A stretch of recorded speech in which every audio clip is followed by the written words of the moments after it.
7 years of waiting. 7 years of it's coming soon. And then 6 months ago, it was over. In June of 2025, Riot Games officially pulled the plug and they shut down the studio, reassigned the staff, and the Minecraft killer became just another piece of vaporware.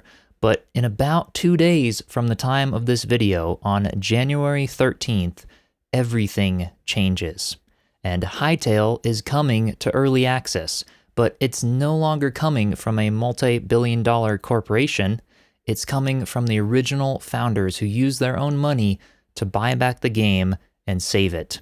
And today, I'm telling you the truth about why I'm buying Hytale, and why, if you're looking for the next great adventure, you probably should as well. So to help understand why this buyback is such a big deal, let me first help you understand what Riot Games was actually buying in the first place.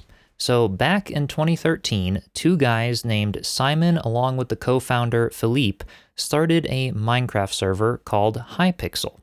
Now they didn't have a massive budget, they just had a vision, but by 2017, they had already broken 4 Guinness World Records, including the most concurrent players on a Minecraft server, which is absolutely crazy. And that is the server where I grew up in for most of my high school years.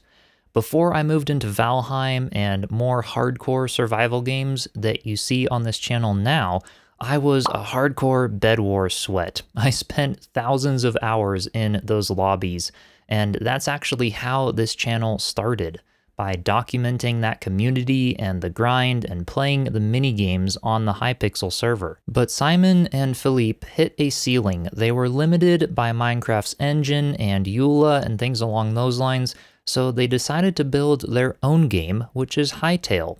And when the trailer dropped in 2018, it went nuclear with over 60 million views.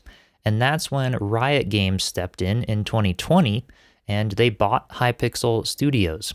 They wanted to take that Hypixel magic and turn it into a global franchise, but as we've seen so many times, when big corporations take over indie dreams, things can get a bit messy. So if you're new here and wondering what the hype is, Hytale is a sandbox RPG.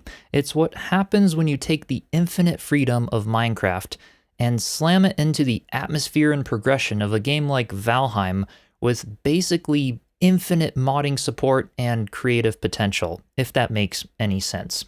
It's basically built on zones. You aren't wandering an endless desert, you're exploring Orbis, which is their procedurally generated world, where every zone basically has its own lore, its unique dungeons and boss encounters, and it combines 3 things absolutely perfectly. First of all, the RPG element, the leveling up, the combat that feels responsive, and the gear that actually matters. And then we have the sandbox element, where you can break every single block, build whatever you want, rotate props in any direction, and just get super creative and think outside the box with unlimited potential. And then the thing that really sets this game apart are the creator tools, which is kind of the secret sauce. The game launches with tools that let you change the world generation without knowing a single line of code. You can basically create your entire custom world or adventure in any way that you would like, which is really, really cool about this game. So here's why I actually trust this launch. Riot tried to turn Hytale into a cross-platform mobile game, but it was kind of a disaster, so the game was canceled. But then in November of 2025, the founders bought the game back, and they threw out the new engine that Riot was building and went back to a 4-year-old legacy build that actually worked from when they started the game's development. And Simon even said on the official blog, this game isn't good yet. Eventually it will be. And they are being brutally honest. They're only charging $19.99 for the standard edition because charging more felt not right for an unfinished game. And I'm buying it because I want to support that kind of honesty. And of course the game isn't for everyone. Some people might not like the pixely graphics or things along those lines, But for me personally, it brings back a lot of nostalgia from the good old Minecraft days that really got me into these creative survival games in the first place.